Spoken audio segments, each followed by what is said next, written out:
أمبد إسلامو alakira muhammad sallallahu alayhi wa sallam manto ambe masabbain tanu subhanahu jalla wa ala ka ya fanyini ala ka sereya ka fo batu fente min ka kanga batu fo allah subhanahu wa ta'ala kili katla ka sereya ka fo alakira muhammad sallallahu alayhi wa sallam allah subhanahu wa ta'ala ka jondo ala ka chiden do aka dam fe on la son haramat islamo allah subhanahu wa ta'ala ay dina min di alakrama sallallahu alayhi wa sallam dina dafalen du hadama dinya kabni mana dinya ngono fokatina ini fon venga kan abe fora dina moma ikal ishi mana ke yoro ini joro min ka kan allah subhanahu wa ta'ala ya balajlin lakal wala halayala demsenia funangeniya o ye waati adamaden ka waati kono waati min barka ka bon barta adamaden be wuli ka fɛnw gɛn waati min ni be kwala o de tuma min ni ye funangeni o funangeniya in silamɛya ma bila kɔfɛ funangeniw silamɛya m'u bila kɔfɛ a m'u kɛ maaw ye k'olu dati kumana ayi jango o ka faamu o ka dɔn o de y'a kɛ ka kɔn silamɛya ɲɛ maa minnu k'u to funangeniya kɔnɔ k'u to denmisɛnniya kɔnɔ u ye fɛnw kɛ fɛn min ni allahu subhanahu wa ta'ala ɲagara la a y'u jansa ka tila ka u mangutu k'u jansa fɔ kuranɛ in kɔnɔ liyukhallida dhikrahum jango u ye ko min kɛ a ka kɛ bada fɛn ye ko a bɛ lakali ala y'a lakali kuranɛ in ويا أصحاب الكهف مغوي أصحاب الأخدود مغودو أصحاب الكهف ومغوي فنانجنودي زمزنودو فنانجنودو منو جورا دوندولا ما نيكرو ما من كمبي نالي دي كمبي شريادي علي دي كن يتيجي علي دي كن يايرا كفهم بلا جري الله بنا نا يرد بنا باتوسا موبي فنانجني دامادو دو فرلا نيغونكا ka ala ta ka tigila ma bla adon gama ma ko ke o yere fadi allah subhanahu wa ta'ala buka qissa fo qur'anala ku jansani sura e qur'anala sura indalembe utola ko suratul kahfi ake kunte gonzani atella kali qur'ana inna ko kuma korado ka ka fanyeti fon fora ala karam mantunya alayhi salatu wassalam fo kuma bela jelena foi tala min be fo an yetin do qur'ana la hujjaw de do dalilu de do alabo damma aka ke yelenye ka ambla tra namma so ma shini abeke hujja yanga akuma gonzan dala wa ashabul kahf mu'u ala yuka qissa fo qur'anain funa ngeni do munum bana ka bamala min bana alala ka ban sharia la min te ala tay ka ala ta ka ala sugandi o kuma wuli keru ko fa ambele jelenna ubolla ka tu kun kalfa ala la yorodola o yekuluwi ala yula sunogoyi fo mamunun kumbu nyini ulu sara ku ba udenw nana ulu modenw wati ala soro la ka nunu lakunu nye ku lakodon barsa ma te fenge ala yi ko ala ka ibla obla nyinana inna allah la yudhi'u ajra man ahsana amila iye bara min ga ninyu manno ko ala yi ma ko aka ko datguye mashima ba kalama o te masan yede ni froven ka ala yi ninyu mando fa ka dondi abe don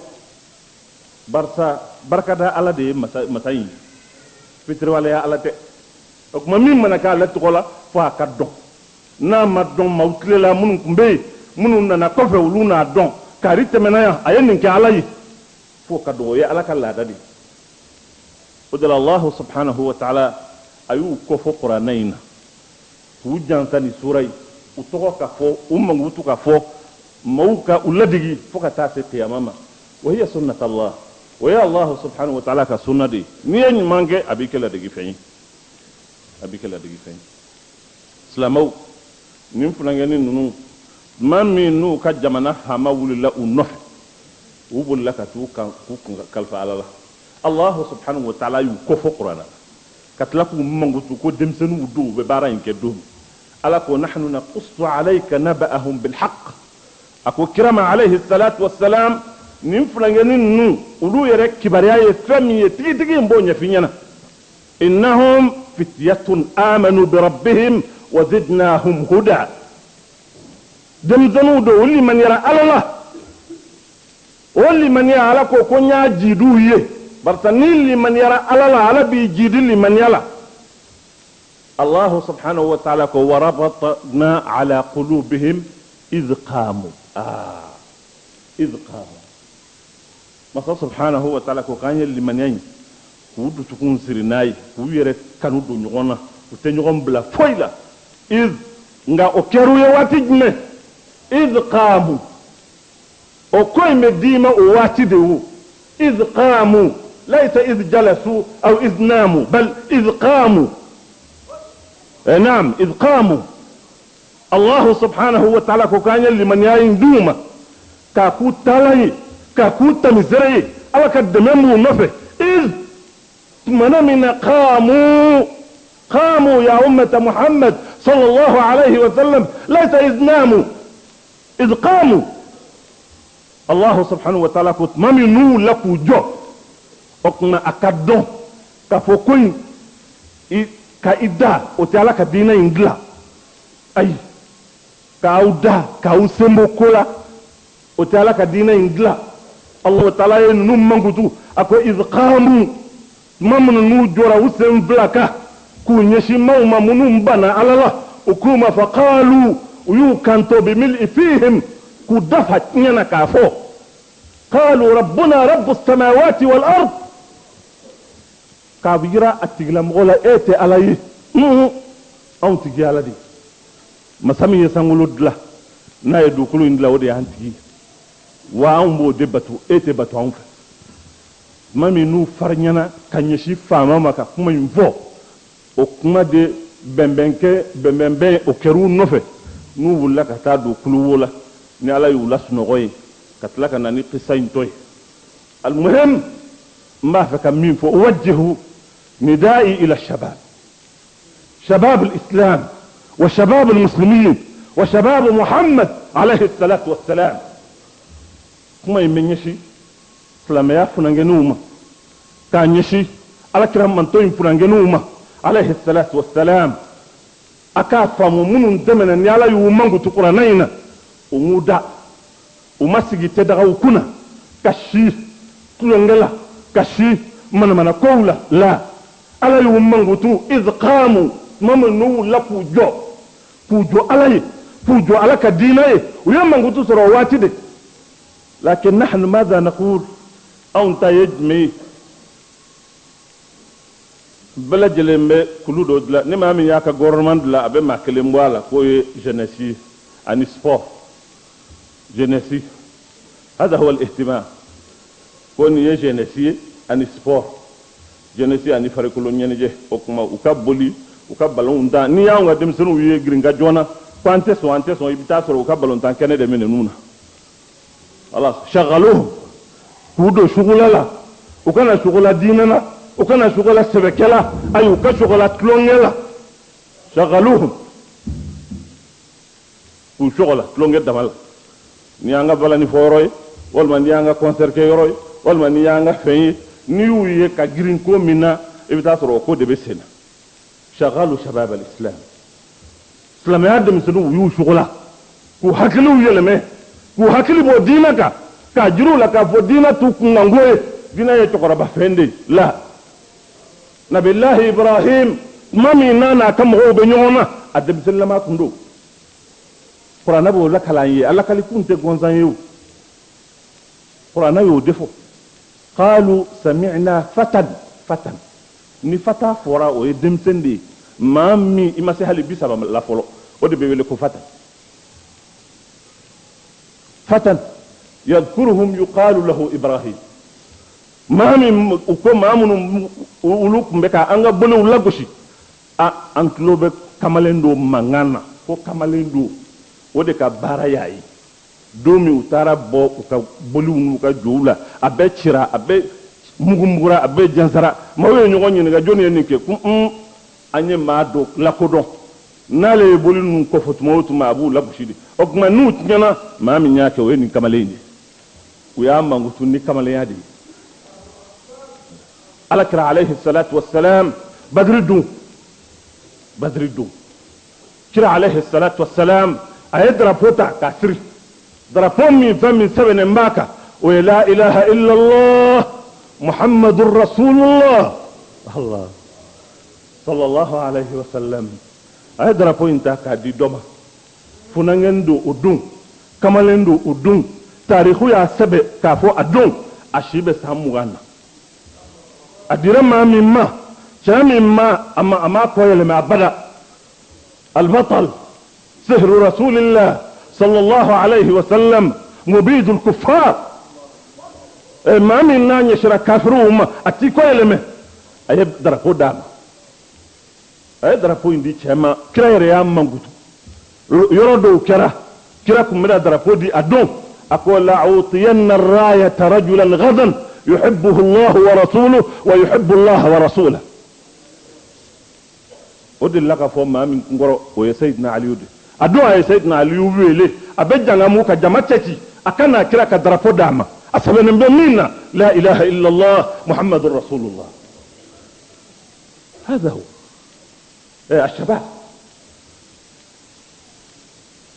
الشباب تبوك وكله ابكدومي كرا عليه الصلاه والسلام يا جماعه لجه كما لانه بوچلا وزيد بن ثابت من بني النجار زيد بن ثابت ناداه رسول الله صلى الله عليه وسلم وأعطاه الراية المكتوبة فيها لا إله إلا الله محمد رسول الله أي زيد بن ثابت ويلي أدون أشيبس هم غانا أكو درapو فلني أكنا بينكي بلولين تود لله در الشباب وشتان ما بيننا وبين هؤلاء ويفلان غنو ديو سامو alabana ka drapo di doma abadi dombi wa mamuga yare dafa wa usama ibn zaid la ilaha illa allah muhammad rasul adrapo fle masri wa abibulu okoro ka fo dina bibulu wa faynta ka surubite bi mumesena shagalu shabab wa ashghaluhu kadem sanu yare shogola nitlonge damaye foka bulu faradi mimbe occupé tlongela ni yaw yere dinga dem sanu ye u chassar lembe kola e ta sorot lengo kedu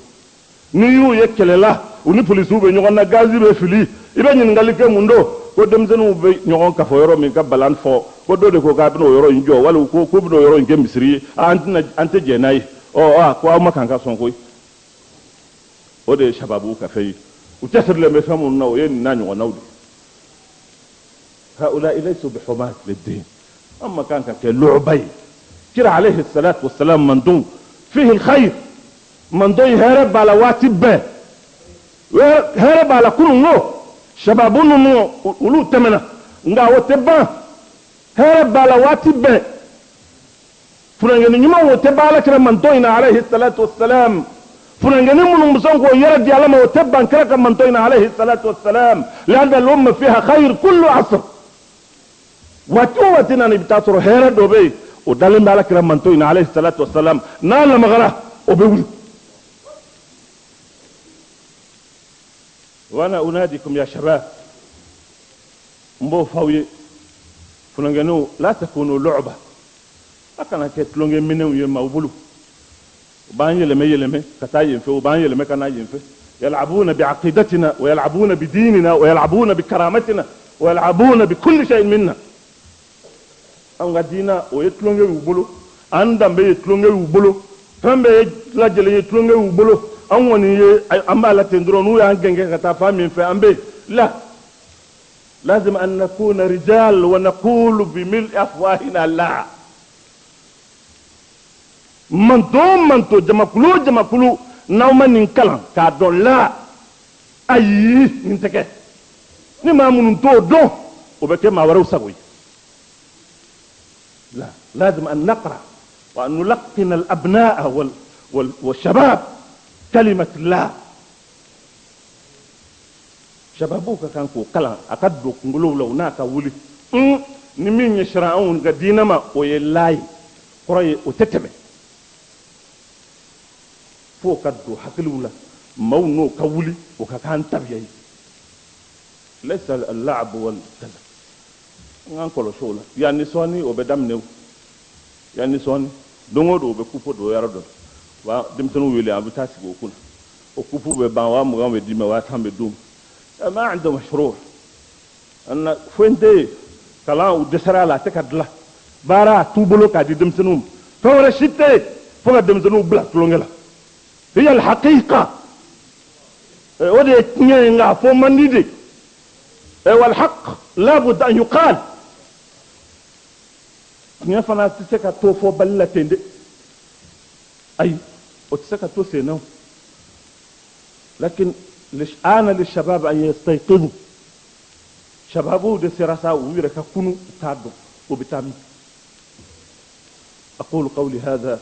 واستغفر الله العظيم الجليل لي ولكم ولسائر المسلمين من كل ذنب استغفروه انه هو الغفور الرحيم. Alhamdulillah amunu be kana me ambe kene min kan o ye minmar ala kamato ni tunye a Sheikh Mahmoud Diko ye kutuba ke awa kamisiri la ye kuma min fo demisenu njoro la islamia Allah fasalla an islamia demenna ambela jelenye family solop ma sele sa mi commune 5 mairie kuma mun fora ye anye adam ne organisateur la ni ale awa mamunu be ko kuna basu ma nye ngal do nye shuma ani fana silame muso munun tumbe kene kan lu fana ye kuma munun fo an donné mairie kono ani merka nyogoye la kuma munun fora ante on invente rien ante fen fara kuma kan minye mairie ni ale commune 5 mairie ni Bokar Baye ni mo chamba fa ko bil nale be bo parti la parti mi ademaye ay kuma do fo tiere la mama ngani fo silamema nga on invente absolument rien ambela jelenka jeka alame amunu meka name ambe kene min kan o ye minbar ala kamato alhamdulillah karbonji miya nyinga bara lenyini mi bi commune 5 kono na jete bar min bi abita bar keme ani bi woro ani kola min bi adu fora ambe barake mun koso famo yere shere minta ala amado ala taala flo shere famno shere minta bar makanga joro nyoni amba fe ko de lenyini ke wo jumaye barakana jo misri kerefe akana jo église kerefe akana jo docteur so kerefe akana jo kaburdon kerefe akana jo école kerefe woni odu anga lañine me dusma kasi membana amena lettre de kayira merla autorisation be bo meru de fe kata di bartiguma mais nan nana yurula 6 ans ka yurula pembe akele magas gida betoro islamio ikertinyo nte fenno abeka bela jelen toro anga lañine me dambe sika sirala chugo me fere me nyina la ma barka na jode me barbe sika joron na kata joye anga lañini wode ni la ka je inshallah ama fe ka do albamu re joro munyani ko ina ay ko imbulo da chugo jumana anya bolo da chugo mina abe tele damadon bo almami commune 5 kono misri kemen biduru ani ko anta dati hakera fo amba hake don me ambele jelen binaka ka fo nin ko anga sabati bi anga na anga duskasi letri ango yira merla inshallah mais mo fana be anya munu choisi kuma yere kama ni barada minena amena yira wala ulu fana be annana ni lettre me avec kalan français la na kalan français la avec kalan tunika wana wala bamanangana ni wakera anga lettre ani recensement min ke misuru dron kona madi amajigi quartier kono de o la nyini amesro ko di merma anaka mo balaje barabe tso minani parce que lettre min sibana misuru kono nanya jere tele flying dron amat le sabakala de abe ma ba bisabani ko barko kelem ga mentoro o misiri kono moyi amata kelmela la folo karmo o yika jabi alhamdulillah tanum be alai anda la tanu me kana ka ante boku were kama anka dina ananga dina amanga dina de nofe ambe sanga dina de fana nofe anga dina mana ke tasma ambe wulina ambanjo na muso har mi che muso kala ambanjo na awam nyambolo ko ta Allahu akbar Allahu akbar kabira walhamdulillah kaseera wa subhanallahi bukratan wa asila ne aisha tijabura ga sabal bubu masjid takwala Abdraman Sene aw nimbara mi almamun ka faranyon ka minye nimbar ko ngela e commune 5 kono o ay bara munun ke ani la nyini mun bawla nyimba to islamo be segal la fiya commune kono e nyini ngala mi nyeshima الحمد لله وبه أستعين ثم الصلاة والسلام على الحبيب محمد وآله وصحبه وسلم على كان بصحابه ناصر نيغا نيغالي فامو فمي باركو كبارياي نياي اني ني حكلتا commune kono même fay ko famu folo nte mo kelenga ko commune kono en fait commune 5 la iba soro quartier kononton de be mo quartier kononton kelengelen be ka bengande ni karangara ni ala genou mais nango genou be barake almamude genou e almamu sena samarade commune 5 kono ni almam be faranyonga almam keme ana almam biduru ani akunganfe o bela jelenga layini de baru seka kala chogomi o kuma ode na ni hakilnai o be ka bengando o be ya sinye fana o jene no na jenu mana la maka fenfenke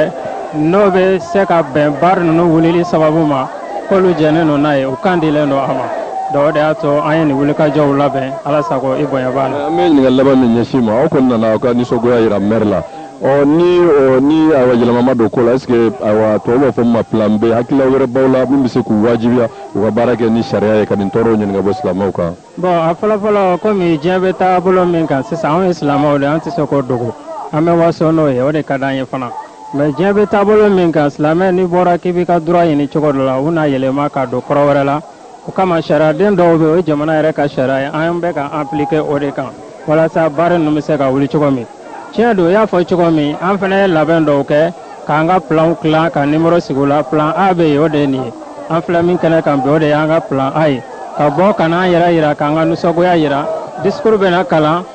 walima u b'a fɔ ko déclaration bɛ kalan bon lettre fana labɛnnen don ka kɔn ye an ye pétition fana kɛ k'a bila ka taa misiri kɔnɔnaw la ani dubaw kɔnɔ ani carré kɔnɔnaw yɛrɛ la baara man di mɔgɔ mɔgɔ ye bɛɛ lajɛlen k'i tɔgɔ sɛbɛn i ka signer bon pétition yɛrɛ hakɛ waatini kunkurunin kɔnɔ tile 2 baara wali tile 3 baara jama hakɛ min sɔrɔl'o la mɔgɔ 25 a n'a kunkanfɛ o ye an sera ka min fara ɲɔgɔn kan n'o tɛ gansan wɛrɛ minnu ma s'an bolo ma o yɛrɛ b'o ɲɔgɔnna wɛrɛ bɔ donc nin y'an ka plan A de donc ni nin ma yɛlɛma don a la siga t'a la plan B bɛ yen an bɛ bɔ n'o ye nka n'o don sera o fana kibaruya an b'o lase. n cɛ alimami ni baraji. minnu bɛ ka na mɛ an bɛ kɛnɛ min kan o ye minibara alakamatɔn ye a bɛ tali kɛ silamɛ denmisɛnnin minnu bɛ commune 5 na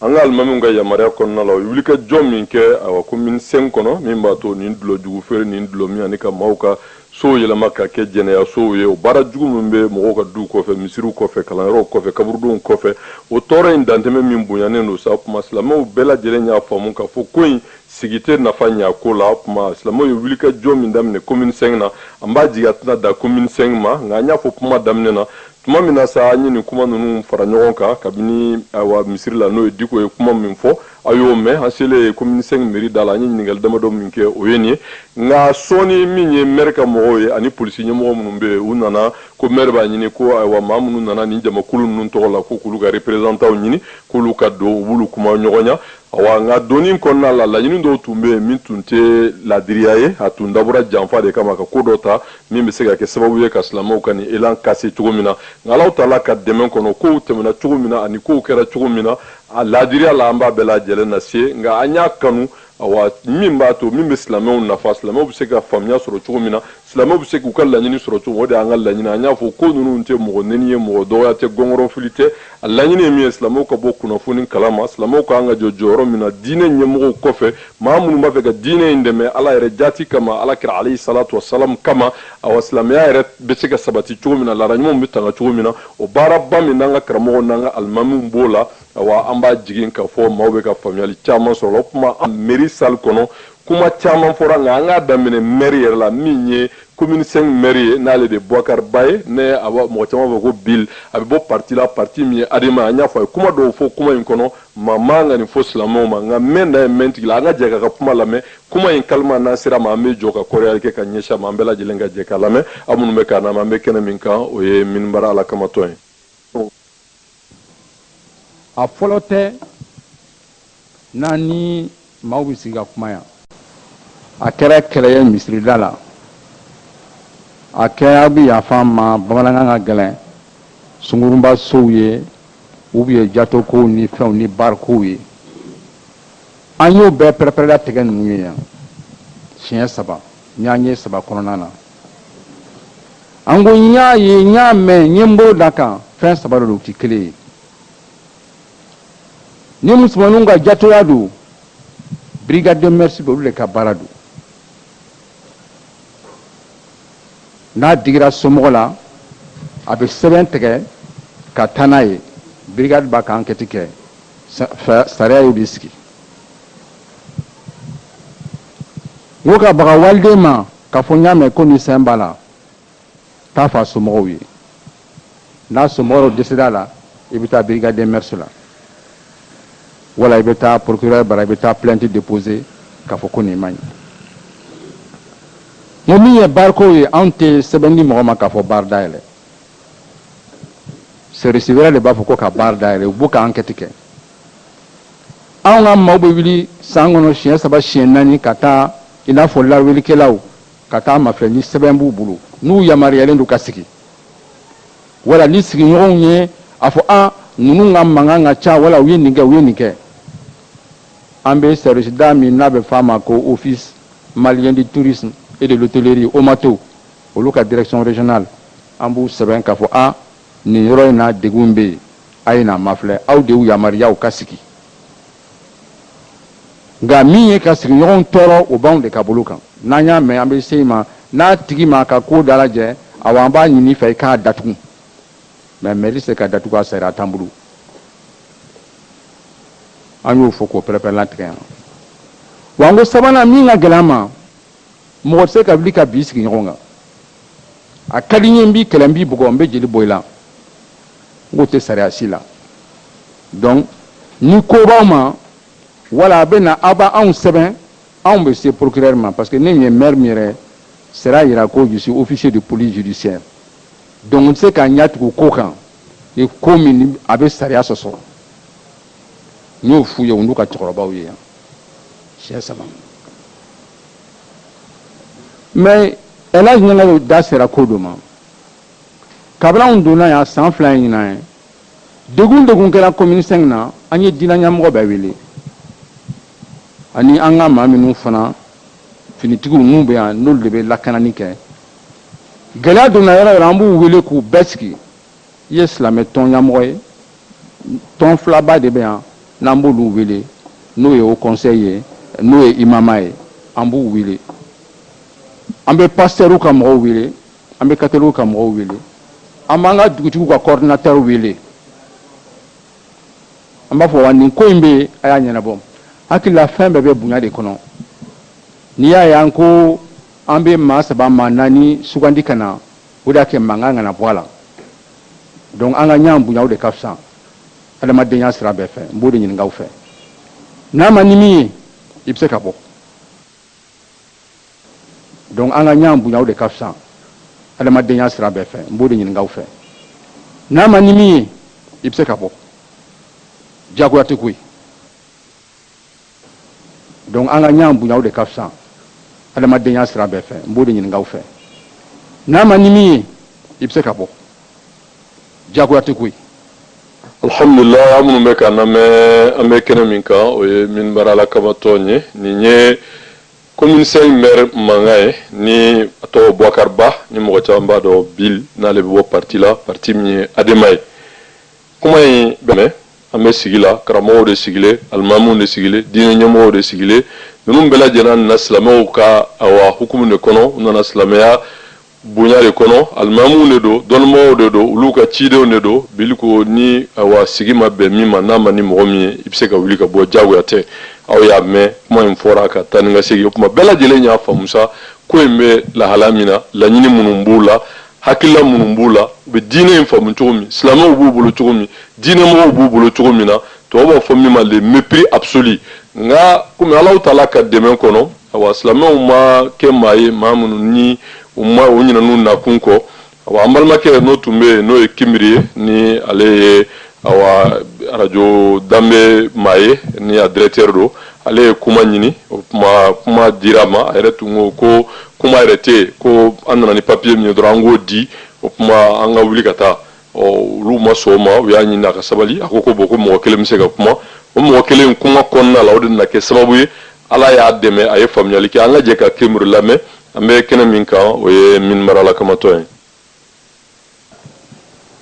tiɲɛ yɛrɛ la an donna ni hakili min ye kuma kɔnɔla la tiɲɛ la ne yɛrɛ a kɛra i b'a fɔ an ye dunan ye kuma kɔnɔ kuma kun fɔlɔ n tɛna don o la o ye un problème de linge sale ça se lave en famille mais monsieur le maire ka intervention yɛrɛ surtout hakili la ɲɛmɔgɔya an tɛna se k'o fɔ e ye nka ɲɛmɔgɔ fana ni min ka kan Alahu Taala y'o fɔ anw ye an b'o dɔn parce que Alahu Taala y'a fɔ an ye kuranɛ kɔnɔ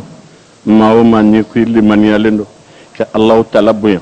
k'a ka kira bonya a n'a ye fanga di minnu ma ka bila u kunna mais a kana kɛ sira ye sira min bɛ Alahu Taala ka sira a fɔ ɲɔgɔn kɔ yan an faama tɛ bonya o yɔrɔ la ka kuma kɔnɔna la a bɛ i n'a fɔ monsieur le maire ni dusu donna dɔɔnin parce que n'an ɲɛna k'an bɛ sigi a ma fɛn minnu na olu bɛ se ka bɔ anw ma don o kan kan monsieur le maire parce que n'an ma f'i ye an bɛ taa f'i kɔ silamɛya ma sɔn fɛn min ma o y'o ye i ma se ka fɛn min fɔ mɔgɔ ɲɛna i kana fɔ a kɔ n'i y'a ye a sera nin na mɔgɔw b'a kɛ commune 5 ko ye kɛ commune 5 don sinon an b'a fɔ Mali silamɛ bɛɛ de bi yan bi Mali silamɛ bɛɛ parce que commune 5 cɛ kelen a bɛ Mali silamɛ bɛɛ représenté anw nana fɛn jumɛn ka ban y'a mɛn anw ye fɛn min privilégié fɔlɔ masi ni fɛn n'a bɛ kɛ cogo o cogo ni kasi b'a la anw dati don a la ni tiɲɛli b'a la an dati don a la mais nous sommes dans un état de droit état de droit ye mun ye fɛn dɔw bɛ yen i b'olu de ɲini fɔlɔ yan'a ka se a laban ma pétition b'o la i bɛ maire écrit kabi a ka quartier maire i b'olu écrit fo ka n'i y'a ye a seré ma dɔrɔn i b'a sɔrɔ a daminɛna kabi dugu ma n'i y'a ye mankan ni fɛn bɛɛ bɛ wuli bi monsieur le maire parce que o minnu filɛ nin ye dɛ olu de ma jɔ u jɔyɔrɔ la sinon n'i y'a lajɛ communiqué du conseil des ministres a b'an bolo yan a été clair yɔrɔ damadɔ bɛ yen bari man ka sigi ka ɲɛ olu kɛrɛfɛ togoya si la caserne b'o la école b'o la lieu de culte b'o la n'o ye misiriw ni église olu b'o la mais a laban a ko ale mɔgɔ sisow minnu n'a bɛ kɛ sababu ye nin fɛn ninnu a bɛ se ka kɔlɔlɔ lase u ma donc la loi est claire la loi est claire i mana taa baara sigi mɔgɔ ka soda la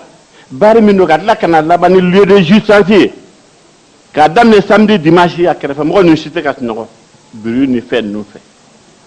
n'u togoya dɔ bɛ yen n'u wulila k'a fɔ on dit que les musulmans sont des violents c'est des extrémistes mais n'an ko an bɛ voie légale fɛnɛ fɛ an tun b'a ɲini aw k'o nɔgɔya an ma min filɛ marti min filɛ nin ye ou bien sitting min filɛ c'est des droits reconnus officiellement jamana kɔnɔ alhamdulilayi marti ni fɛn ninnu constitution de b'a di n'o tɛ k'a fɔ mɔgɔw bɛ wuli u kun fɛ ten maa ma wuli u kun fɛ dɛ o y'a sɔrɔ an ye fɛn bɛɛ lajɛlen de épuisé o tuma min ye balawu ye anw t'a ɲini balawuli ka wuli jamana in kɔnɔ yan walahi parce que n'a wulila jamana kɔnɔ nous sommes les premières victimes un pays à 90% musulmans ni balawu ko k'a bɛ wuli ye a su n'a fɛ n'a bɛ compter anw de ye a ta tiɲɛli kɛlaw tiɲɛli bɛ bɔ anw de fɛ yen monsieur le maire mais dɔw munumunu sinon je connais un maire au niveau de la commune 6 u taara baara dayɛlɛ fɛn na anw sera daɲɔn ma su min le lendemain daɲɔn a fermé après de omato tilara ka taa dayɛlɛ omato tilara ka dayɛlɛ an ye démarche min fɛ on le sait maire bɛ se k'i assumer maire bɛ anw population de ka sécurité kama anw de ka fɛn kama baara kelen quartier résidentiel la a tiɲɛli maa si t'a dan dɔn o tuma silamɛ kelen o kelen mana se ma o la association ko t'o ye tɔn ko t'o ye o ye silamɛ ko de ye o bɛ minɛ ni silamɛ ko de donc monsieur le maire an tun bɛ min ɲini i fɛ doléance dɔ de a bɛ an bolo an ye stratégie dɔ de organiser o ye jumɛn ye ambina manganteke ou kana fentien foi petit fin de bambulo déclaration de bambulo ani RCA doro amba kala ande mo labla o nini ganga di merma abi di merma o bien merka de président ma jamanyana ande mo labla kasi teke nyedi teke foi teke o de anga layni mais kan wele kana ali kuma keto yan wele kana ko anga porte parole ni anyerla an kun beno luka nga mana damne to mi ote anga layini an yere ma an ma beoka mais o bela jere be te ka boy an kana fo an kana ambe pétition bi fe kana de maya e ba di fema an ka bo ambe bo ka mun fo mo koye kele imam ko ni yaye marché maté ka bali parce que ko minu ya organiser ou ko bina ta mun fo ou ka mo koye ça c'est normal an mana boya sa ka pétition di ema ka digi kambe nunda bla a jaranyu ama janyu u ba fo ko million diran kengel bela jerema an ba do ani Allah taala ta barange alakama dorme kele ama ka ba mbora jumala an shi makla afna ande bien donc monsieur le maire an kumbe ni fait ikomi ikoko ka pétition di man ama be oma mais akumba accordé doni pétition yi ama jango sebe c'est ayere sebe ni be femina mba fo abe 16 yon la le 14 te akano an benaka usaje kere ay anye mo welu ka bo ka démarche do de fouye otma ambake ube kebe ba kalandoro otma li alne yere mayi ika représentant do kay aywa adira merma cela me dema est témoin otma à toi déroulement monsieur le maire ube ebolo ministre ba ke tomi justice ba ke tomi en tout cas nous on va rester vigilants donc neko o konde kunye an ka layini note an ka fo kambe papier dia ka jigi kamba fo mo ka ambe na anye papier dia fena ano ambe srami ambe kasira alawta ambe srami akana koy donc hakilla demson min kumban fe o kuye nuye wala sa ambela jere bi se ka kungorata soro ko la tomi o konde an wala yini alhamdulillah mun be kana me ambe kena min kan o ye min barala kama tonye ma kimbiri tlale bala sa mer na kan no fe mo ye family ke ko imbe yoromina ba ala yu son saballa ani famnyala ujigena ambe jigena ay waduguma kata islamo soro kelema kuma mun fora no ye qur'ane kala ni dlo kungola anika kuma mi ni wa no toro pétition kalna to ukana katla ka bayle mo bana ngana kimbiri fe o kofe ankra mo fana e do uke awa jama willa be yereta kati tagayrola nga yana nga jigi duguma kuma mun fora pétition na ko o kala ambe koreal ke kata euro mima o de bela jelen ka famu qu'on invente absolument rien awa diffamation te mala benente aw ba famu to jumana e mer ibi sigidala aramo almanu silame demisonu olu kate soroye dudenw ka bɔ nin tile kɔrɔ ka bɔ jumala kana ka ka fɔ olu ma ko ni kuma ma bɛn mɔgɔ min ma ko ka bɔ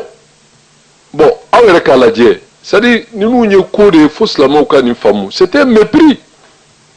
ale bɛ min fɔ n'o ma bɛn mɔgɔ min ma i ka bɔ je n'ai rien inventé a ye kuma fɔ a bɛɛ y'a mɛn Kimiri ye kuma ta a ye min fɔ aw bɛɛ lajɛlen y'a mɛn o kuma bɛɛ lajɛlen k'a faamu k'a fɔ kɛlɛ min don gɔngɔrɔ fili tɛ mɔgɔ nɛni tɛ c'est à dire à chaque Mamadou Diko bɛ kuma dɔ fɔ tuma caman an bɛ wajibiya ka kuma ninnu don kuma in kɔnɔ aw de y'u kɛ maire ye aw de b'u kɛ député ye aw de b'u kɛ faamaw ye u bɛ mobili min kɔnɔ aw ka impôt don u bɛ bureau min kɔnɔ climatiseur min b'a la n'a fiɲɛ b'u fifa aw de ka impôt don u bɛ kuma aw de tɔgɔ la bonya min b'u ka sigila mɔgɔw ka bonya de don mais olu bɛ tila tugun ka aw mépriser aw mɔgɔ kelenw ka tila ka to mairie la mais aw yɛrɛ ye jɔn ye c'est ça le fond c'est ça la question donc bɛɛ lajɛlen k'a faamu c'est à dire ninnu politique mɔgɔ ninnu bɛ ko dɔ la fo mɔgɔw k'a faamu silamɛw k'a dɔn n ka caya yɛrɛ dɔrɔn tɛ mais n ka kan ka min kɛ n ka caya ka nɔbɔ o de ye nin ye n'i ye nin kɛ jamana ye jamana min diinɛ faamuya ani politique conscience bɛ mɔgɔw la maire k'a fɔ mɔgɔw ma anw bɛ kuma min fɔ n'o ma bɛn mɔgɔ min ma o tigi ka bɔ o ka bɔ bon e bɛ se k'o fɔ cogo di o mɔgɔw ma olu de ye alimamuw ye alimamuw ka cidenw alimamuw ka délégation silamɛw don silamɛ cɛw n'a musow n'a denmisɛnninw olu e ma foyi sɔrɔ k'a f'u ye ko e bɛna kuma fɔ n'o ma bɛn mɔgɔ mɔgɔ ka bɔ kɛlɛ ma bon ani ko de bɛ jamana kɔnɔ ninnu de bɛ fitinɛ wuli jamana kɔnɔ ninnu de bɛ na ni tɔɔrɔ ye sigida la ka da u ka kuma fɔw kan ani ka ko kɛtaw kan alimamuw ka mɔgɔw silamɛw ni dɔnnibagaw bɛ t'e sɔrɔ mairie la u taara ni basigi u taara ni lafiya u ma gɔngɔrɔ fili u ma mɔgɔ neni u ma mɔgɔ dɔgɔya e bɛ tila ka kuma ta i b'a fɔ ko bɔn d'ailleurs a yɛrɛ ka laɲini tun tɛ mɔgɔ ka kuma a ka laɲini tun ye min ye dɔrɔn ka papier d'ale ma a ye taa merci anw bɛ jigin a banna donc silamɛ komi i y'a fɔ cogo min mɔgɔ minnu bɛ dugu ma u tɛna foyi faamu il y aura de la confusion bon kuma wɛrɛw fɔra maa dɔw ye kuma dɔw fɔ komi Kimiri y'a fɔ cogo min le linge sale se lave en famille donc o kuma ninnu an t'an da don o la parce que an ka laɲini tɛ foyi ye fo silamɛw ka laɲini bɛ se ka sabati cogo min na o tuma ko minnu bɛ kɛ ayiwa ni silamɛya tɔgɔ ye ka sɔrɔ silamɛ ko tɛ an m'an yɛrɛ kɔ don olu ma mais laɲini ye min ye silamɛw bɛ wuli ka jɔn min na ayiwa min b'a to silamɛya bɛ se ka faamu politique ko minnu bɛ jamana kɔnɔ silamɛw bɛ se k'u sen don a la cogo min ni laɲini ɲuman ye ni faamuya ɲuman ye ninnu bɛɛ lajɛlen ye fɛn ye n'a faamuyara o de bɛ kɛ sababu ye o tuma silamɛw bɛ wuli ka jɔn min na n'o y'an ka karamɔgɔw n'an ka alimamuw n'an ka dɔnnibagaw ye o bɛ se ka fanga sɔrɔ cogo min o tuma an y'a kanu ka nin fara kuma kan o tuma an jiginnen dugu ma sa min ye pétition kalanni ye an bɛ jɛ ko o lamɛn min ye ayiwa dugawu min kɛra k'o fara kuma in kan ni kuncɛ min b'a la ni wagati ye labɔli kɛ k'o lase aw ma an tun bɛ commune 5 mairie la kuma minnu fɔra mairie kɔnɔ awa min ye maire ye ni o de ye Bouakar Ba ni mɔgɔ caman b'a dɔn ko Bill ale de ye maire ye commune 5 na a ye kuma minnu fɔ Kimiri ye kuma minnu fɔ ani silamɛw ye kuma ɲinɛ cogo min na bɛɛ lajɛlen ye faamuyali kɛ ko in bɛ dulɔ ko de kan a bɛ dulɔso ko de kan a bɛ silamɛw tɔɔrɔli de kan o tuma ka taa kumaw ta ka tila k'o fɔ silamɛw ma min yɛrɛ ni adamadenya yɛrɛ simple tɛ sɔn a ma o tuma nin de ye anw ka maa minnu bɛ kuma jamanadenw tɔgɔ la nin de y'u taabolo ye ka ɲɛsin jamanadenw ma an b'a jigin k'a fɔ kuma min fɔra aw bɛɛ lajɛlen ɲamɛ an ka jɛ ka jɛmukan tɔ lamɛn. Manifeste contre la prolifération des bars-restaurants dans la commune 5. Les habitants de la commune 5, représentés par les imams de la commune 5, ont l'honneur de vous exposer ce qui suit. La prolifération anarchique des bars-restaurants, des chambres de passe dans l'espace géographique de la commune 5. En effet, des nuisances sonores aux édifices de prostituées et de soulards sont devenus le lot quotidien de la commune 5. D'autre part, ces lieux de loisirs impropres et qui sont considérés comme des établissements de tourisme, selon les autorités du pays, sont installés dans la plupart des cas en violation flagrante et systématique du décret numéro 06340 PM du 10 août 2006 portant réglementation de l'agrément et de l'exploitation des établissements de tourisme qui dans son chapitre 1 article 3 stipule: aucun établissement de tourisme ne peut être à proximité des édifices ci-après: les lieux de culte, les cimetières, les établissements scolaires, les établissements hospitaliers, les centres de santé et les casernes. Pire, certains jeunes garçons et filles du quartier commencent à fréquenter cet endroit malfamé qui a été ouvert dans la totale méconnaissance de toutes les dispositions légales en vigueur en la matière. Nous, population de la commune 5, nous voulons mourir dans la main du Créateur Allah.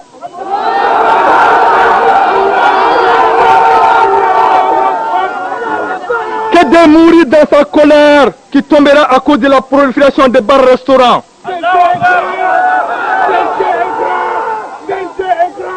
Ensemble, les chefs religieux, les chefs de quartier, les associations de développement, les associations des jeunes dans la commune condamnent avec la dernière énergie l'existence de ces bars et chambres de passe qui ne respectent pas les normes d'installation dans notre commune. Nous mettons en garde monsieur le maire de la commune 5 et ses collaborateurs de prendre toutes les mesures nécessaires pour la fermeture de tous les bars dans la commune d'ici la semaine prochaine.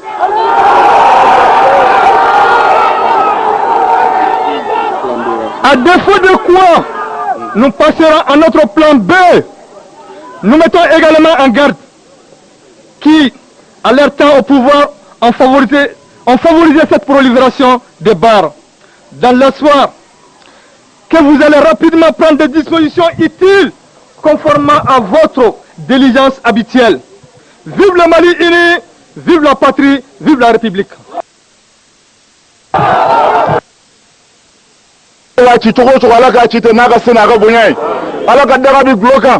akadanga ba mibaka moma ba baraka akadanga buka wamba ina ala ala kala fensa mo mi mon toro wa ala ka funu be se yoro mina ya rabbi ala ka no sauma ala ka bonya be se yoro mi ala ka anjo yoro la here bi bo fa fa ka nyesha ma ala ka here nyesi islamuma ala ka islamiyya de me fambe ala ka jamana lafiya fitne be islamu ka yoro mi ala ka fitne buka ربنا ظلمنا أنفسنا وإن لم تغفر لنا وترحمنا لنكونن من الخاسرين صل سبحان ربك رب العزة عما يصفون وسلام على المرسلين والحمد لله رب العالمين. الحمد لله أمن مكان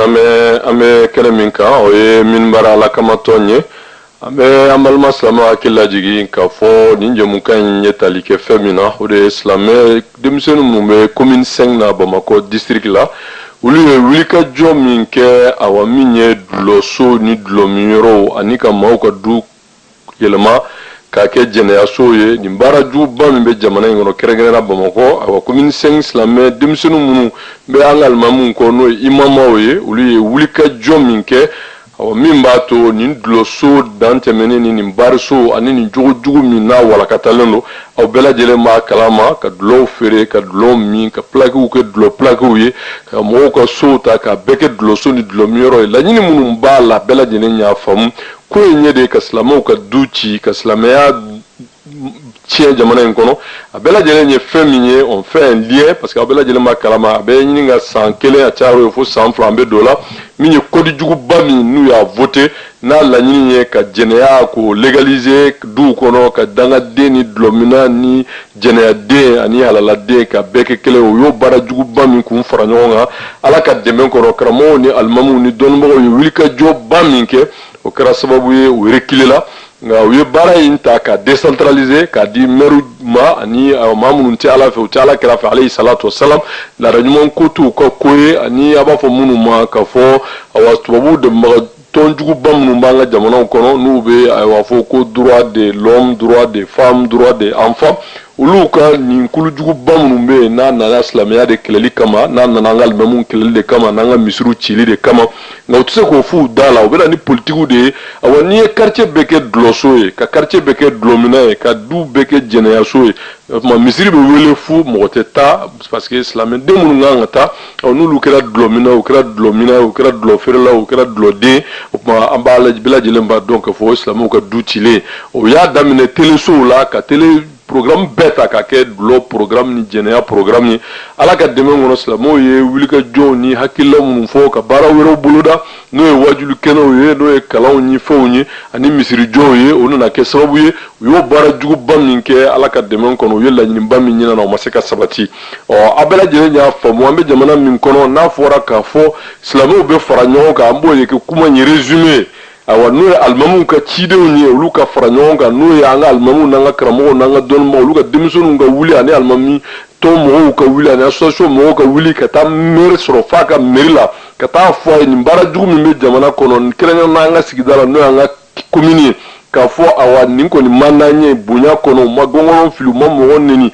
u ma karili kɛ u ma foyi kɛ awa ka mɔgɔw sigi ka f'u ye ko e bɛ ka kuma min fɔ n'o ma bɛn u ma mɔgɔw ma u ka wuli ka bɔ n'o ye silamɛw ye o tuma bɛɛ lajɛlen y'a faamu sa k'a fɔ an ka maires sigilen don ni hakilila ni laɲini min ye an b'a fɔ min ma le mépris n'o de ye silamɛw bonya t'u yɔrɔ silamɛya man d'u ye u tɛ silamɛ yɛrɛ jate silamɛ ko man d'u ye u yɛrɛ bolo silamɛw jɔyɔrɔ foyi t'u la jamana kɔnɔ mais u jo don parce que olu y'a faamu k'a fɔ u bɛ sigi yɔrɔ min na silamɛw da t'a la silamɛw tɛ se ka fɛn fɔ parce que silamɛw tɛ parti politique ye silamɛya tɛ se ka parti politique ye nka silamɛ kɔni ye fasoden ye a bɛ se ka mɔgɔw voter a yɛrɛ bɛ se ka voter kɛ o tuma an b'a fɛ mɔgɔw k'a faamu maire minnu bɛ nin kumaw fɔ silamɛw ma n'u bɛ silamɛya lagosi u bɛ silamɛw lagosi u bɛ dulɔso ni baarisow ka tila k'a fɔ ko olu tɛ se ka baariso wuli ka bɔ yen nin kumajuguba minnu bɛ fɔ silamɛw ma a bɛɛ lajɛlen k'a faamu k'a fɔ ko in solution ye min ye anw b'a fɔ an bɛ segin a kan